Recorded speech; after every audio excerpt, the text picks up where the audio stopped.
10장입니다. 여호수아서 10장 29절에서 43절까지입니다.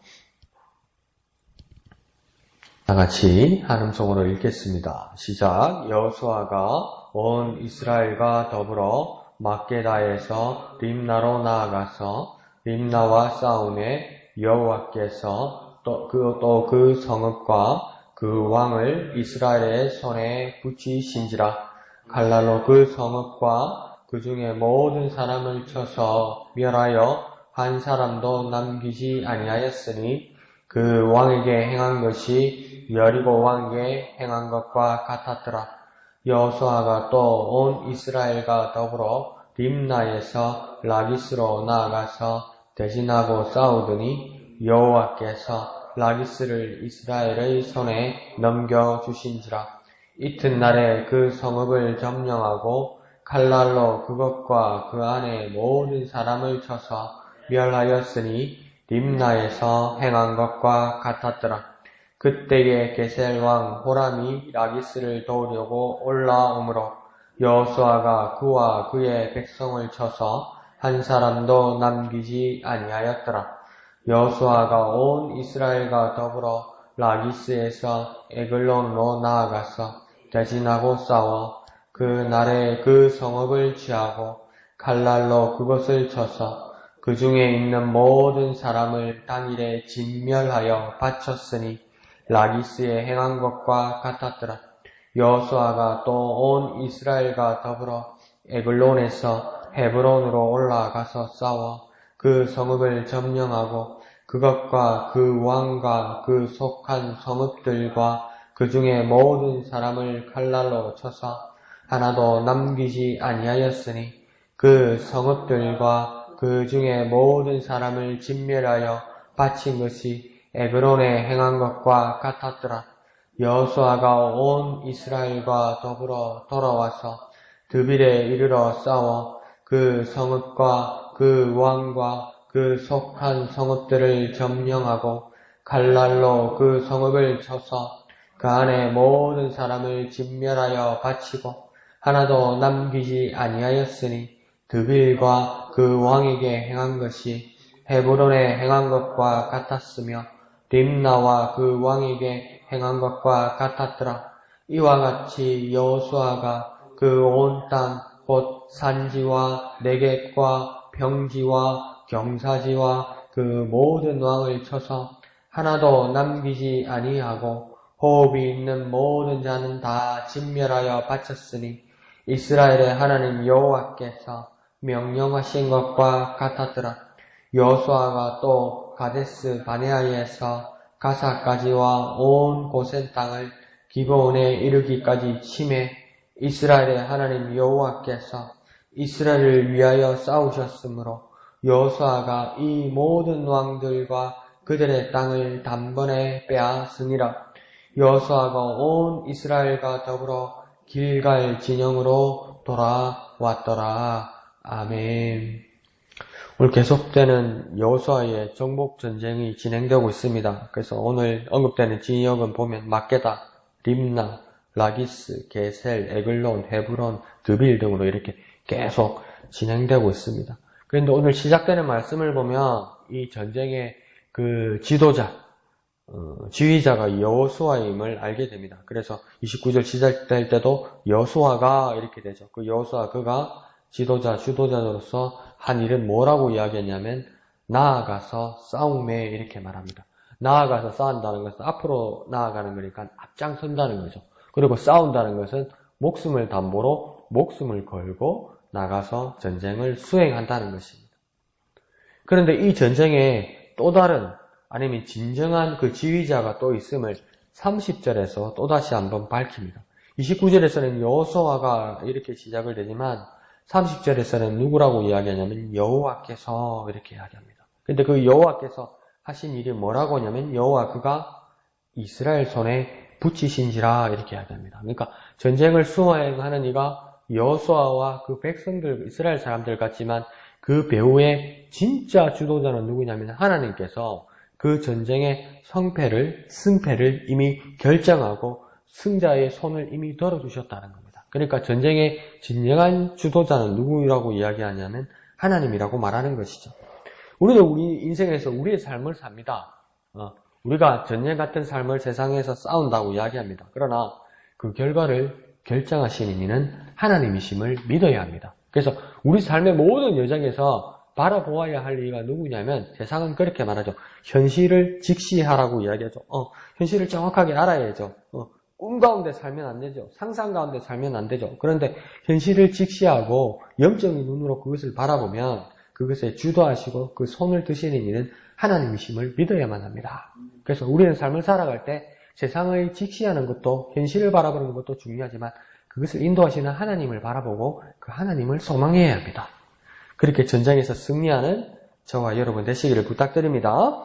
자, 그러면서 그 첫 접전지가 어디라고 오늘은 이야기하냐면 막게다 그리고 림나라고 이야기합니다. 그래서 이 전쟁은 나머지 도시 국가들과 마찬가지로 여호수아가 그리고 또 온 백성들이 이스라엘이 더불어 참여합니다. 그러니까 여호수아가 나가서 전쟁을 향하여 나아갈 때 온 이스라엘이 더불어서 같이 나아가고 있는 모습을 보여주고 있습니다. 그러니까 이는 뭡니까? 공동체 운명을 같이 하는 전쟁이라는 겁니다. 끌려 나오는 것이 아니라 동의하고 아멘하고 더불어 한 큰 일이라는 겁니다. 그러니까 더불어 자원해서 했기 때문에 이 전쟁에 대한 자부심이 여호수아에게만 있는 것이 아니라 같이 갔던 이스라엘 백성들 모두에게도 그 자부심이 정말 크다는 것이죠.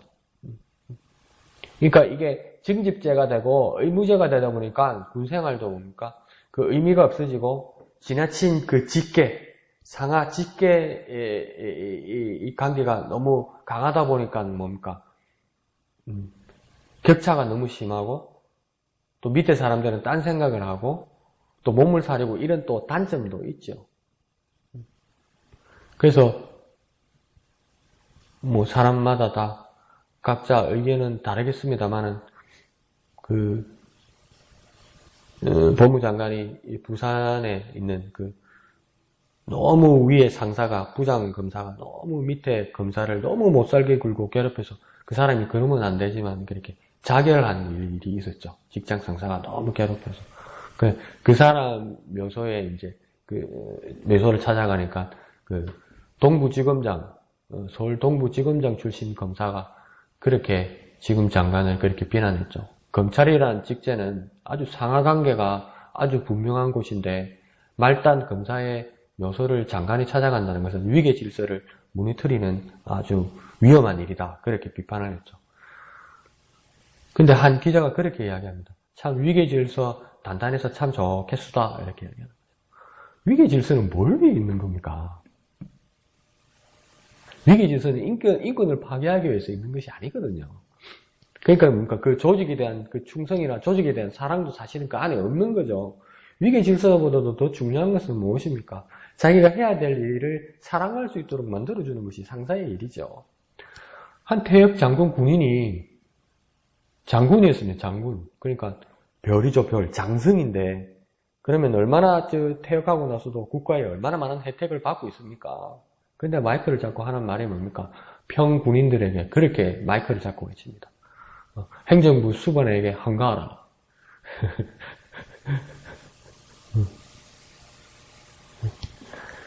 그건 뭡니까?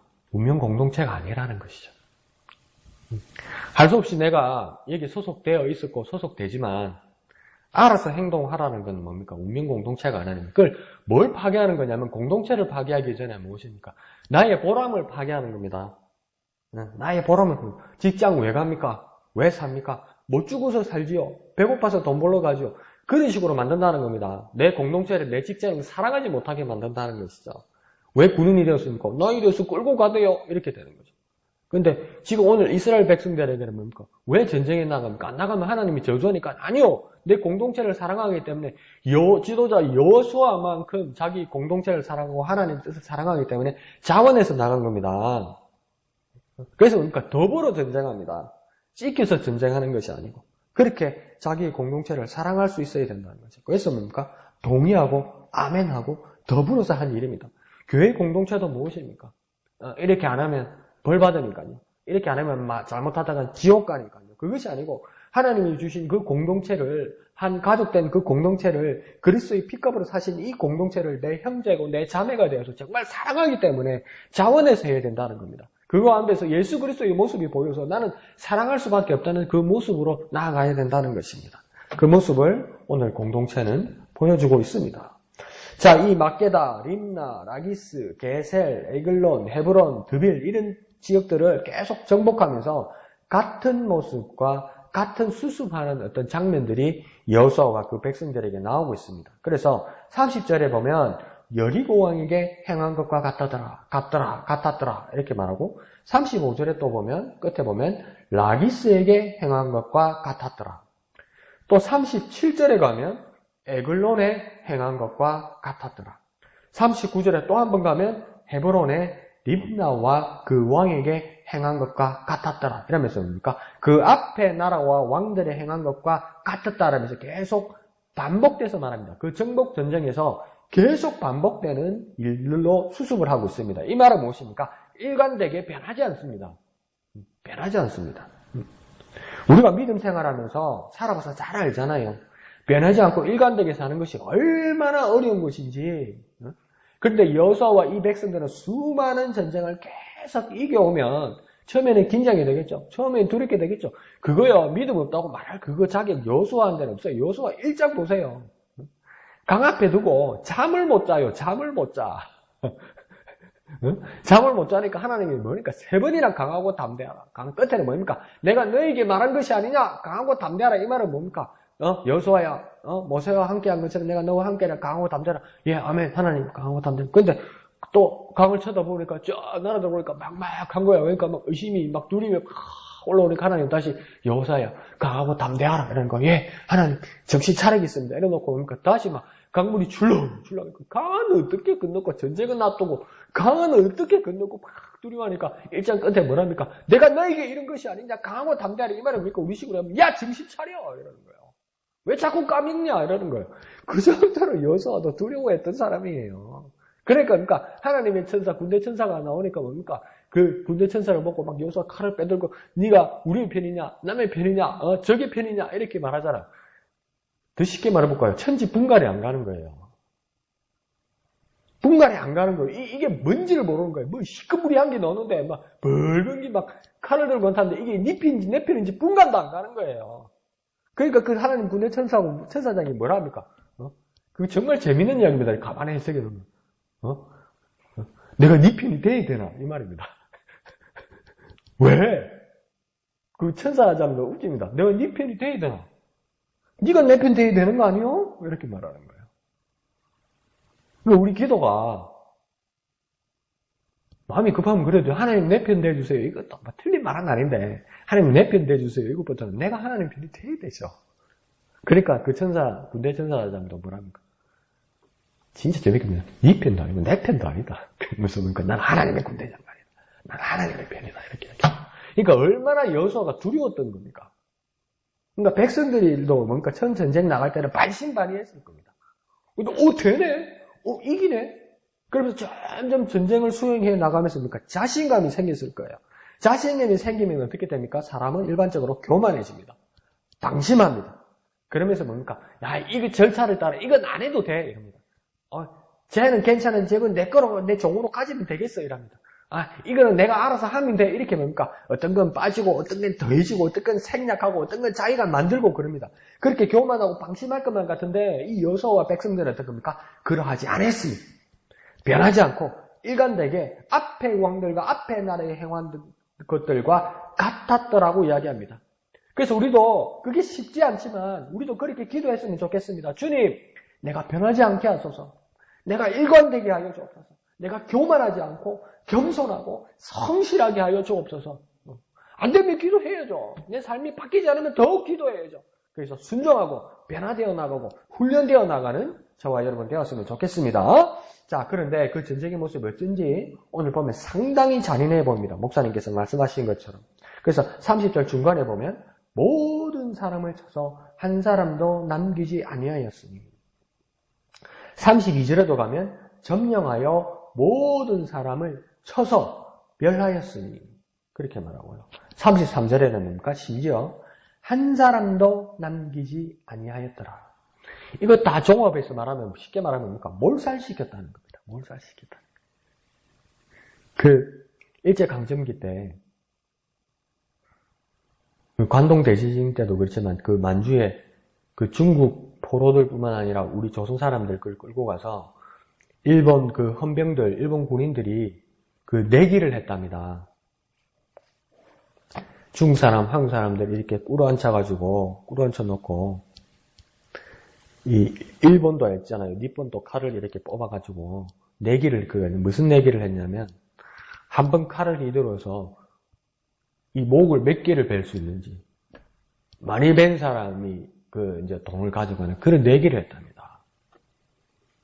얼마나 잔인합니까? 그래서 우리는 그걸 뭐라 합니까? 역사 판단에서 나쁜 놈이라고 그러잖아요. 근데 여기는 왜 그러는 거예요? 몰살시켰대요. 이거는 뭐가 다른 겁니까?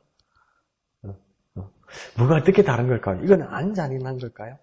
이 잔인한 모습을 우리는 어떻게 이해해야 될까요? 그래서 오늘 우리가 우리 삶에서 이것을 한번 묵상하고 적용해 본다면 우리에겐 비유적으로 상징적으로 그 의미를 찾아서 바른 적용을 해야만 하는 숙제가 우리에게 있는 겁니다. 이것을 어떻게 적용할 것이냐, 해설을 도우는 분들은 어떻게 또 이렇게 조언을 하냐면 그렇게 말을 하더라고요. 이걸 내 입장으로 바라보지 말고 하나님이 누군가 하나님 입장에서 바라볼 때 사람의 목숨을 중심으로 바라보는 것이 아니라 이 안에 관영한 죄악을 어떻게 할 것인가. 그러면 죄악을 그대로 남겨둘 것인가, 열이라도 남겨둘 것인가, 하나님을 대적하는 그 죄악을 깨끗이 청소할 것인가, 그 여부로 하나님 입장으로 생각하는 거.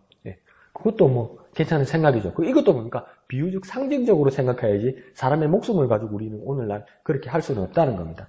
또 한 가지 제가 생각할 수 있는 것은 뭐냐면, 먼저 모든 것과 모든 사람을 쳤다는 것은 여느 다른 전쟁하고는 많이 다르다는 겁니다. 뭐가 다르냐면 그 이스라엘 백성들에게 전리품이 없다는 겁니다. 포로가 없다는 겁니다. 열심히 했는데 남는 것이 없도록 스스로 그렇게 했다는 겁니다. 그러니까 다른 전쟁하고 다르다는 겁니다. 그러니까 내가 전쟁으로 취하는 이득이 없다는 겁니다. 근데 보통 전쟁, 고대사회 전쟁은 뭡니까? 아니, 우리 한국 전쟁 때도 보십시오. 그 상대의 적이 죽거나 심지어 내 아군, 내 전우가 죽어서도 뭡니까? 그 안에 내 식량이나 실탄이나 다 빼가지고 가고 막 무기도 탈취해가고 이렇게 하잖아요. 근데 그거 하나 없이 다 스스로 백성들이 그랬다는 겁니다. 그래서 이는 35절 중간에 보면 진멸하여, 그 다음이 중요한 겁니다. 앞에는 진멸하고 몰살시킨 것만 나왔던 것 같은데 35절 중간에 가면 진멸하여 바쳤으니 이렇게 말합니다. 39절 중간에도 뭡니까? 진멸하여 바치고 또 이렇게 나오고 40절에 한 번 더 어떻게 나옵니까? 다 진멸하여 바쳤으니 라고 이렇게 표현합니다. 그러니까 사람들, 이스라엘 백성들과 여호수아 자신들에게는 남는 것도 가진 것도 없지만 뭐 했다는 겁니까? 하나님께 다 바쳤다는 것을 상징하는 겁니다. 그러니까 그러니 진짜 다 죽여서 없앴다고 말할 수도 있고 내가 하나님께 다 드렸으니 내 것은 아무것도 없다고 말할 수도 있다는 겁니다. 다 죽였으니 없다. 다 멸했으니 없다. 이렇게 해석할 수도 있고 이 전쟁은 하나님께 속한 것이고 하나님께서 내 손에 붙여주신 것이기 때문에 나는 그것을 한 것이기 때문에 하나님께 다 드렸으니까 내가 가진 것은 아무것도 없다. 이 말은 뭡니까? 내 공로가 아니다는 것을 인정하는 그 믿음의 모습이라는 것입니다. 내가 열심히 하고 헌신하고 하나님께 영광 돌리는 방법은 뭘까요?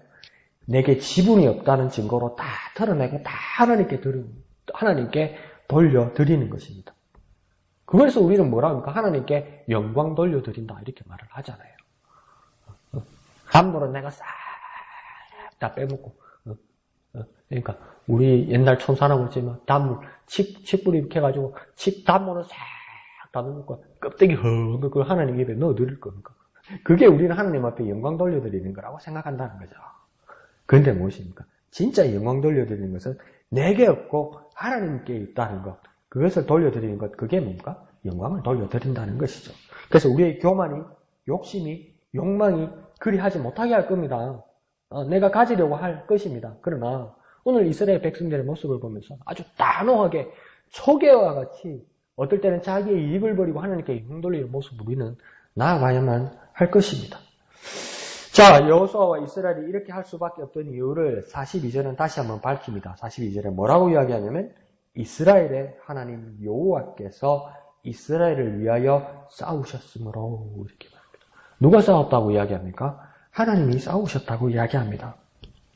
그런데 그것은 하나님을 위하여 싸운 것도 아니라고 이야기합니다. 누구를 위해서 싸웠다고 이야기합니까? 이스라엘을 위해서 싸웠다고 이야기합니다.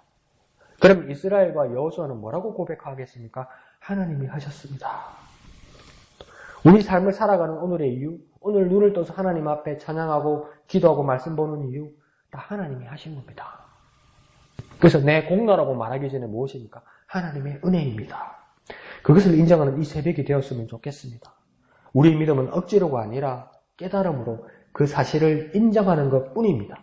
그러니 우리의 믿음이 자신이 그래 대단한 공로도 아니고 오직 하나님의 은혜입니다. 오직 하나님의 은혜입니다. 그렇게 기쁨으로 나아가는 저와 여러분 되었으면 좋겠습니다. 그래서 이 전쟁이 모두 마치면서 사실 3절은 그 모든 정복 전쟁이 마친 후 마지막에 맨 끝에 뭐라고 이야기하냐면 길갈 진영으로 돌아온다 이렇게 이야기합니다. 그들이 원래 베이스 캠프로 돌아옵니다. 그러니까 정복 전쟁의 마지막은 뭐였냐면 전쟁의 마지막은 뭐였냐면 공동체입니다. 그리고 그 전쟁에는 뭡니까? 근거가 있었어요. 왜 싸우는 걸까? 몰라. 살기 위해서 그 정도가 아니라 근거가 있었습니다. 돌아갈 곳이 있었다는 것이죠. 그러면 그 베이스 캠프가 오늘 본문에서는 길갈이지만 오늘 저와 여러분에게 베이스 캠프는 무엇입니까? 교회 아닙니까? 공동체 아닙니까? 예배체 아닙니까? 그렇게 교회를 사랑하고 하나님의 영광을 바라는 저와 여러분 되시기를 거룩하신 예수님의 이름으로 축원드립니다. 기도하겠습니다. 거룩하신 아버지 하나님 은혜를 감사합니다. 말씀 가운데서도 하나님의 깊은 뜻을 깨닫게 하여 주시니 감사합니다. 우리의 삶의 근거와 우리가 싸우는 그 이유와 우리가 돌아갈 곳 그 모든 것이 하나님께 있음을 주님 우리가 잊지 않게 하시고 언제나 그곳을 바라보게 하여 주옵소서. 하나님의 은혜와 하나님의 뜻을 소망하고 깨닫는 우리가 되게 은혜 베풀어 주시옵소서. 모든 것을 감사드리며 거룩하신 예수님의 이름으로 간절히 기도드리옵나이다. 아멘.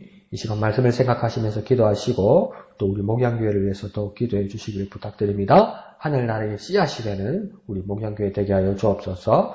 이렇게 기도하는 저와 여러분 되시기를 부탁드립니다. 오늘 밤 9시부터 금요 심야 기도회에 있습니다. 모두 참여하셔서 또 밤에 기도해 주시고 또 은혜 받으시기를 부탁드립니다. 또 예배당 미화를 위해서 헌신하는 분들, 또 식당 사역을 헌신하는 분들을 위해서 기도해 주시기를 부탁드립니다. 주일 찬양대와 특별히 말씀을 전하시는 담임 목사님을 위해서 더욱 기도해 주시기를 부탁드립니다. 연약한 지체들 기억하시고 또 기도해 주시고 각자의 기도의 제목을 가지고 이 시간 다 같이 기도하겠습니다. 거룩하신 아버지 하나님 은혜를 감사합니다. 하나님 아버지 우리 모든 삶의 근거와 전례 같은 삶 가운데서 하나님께서 우리를 위하여 싸우시니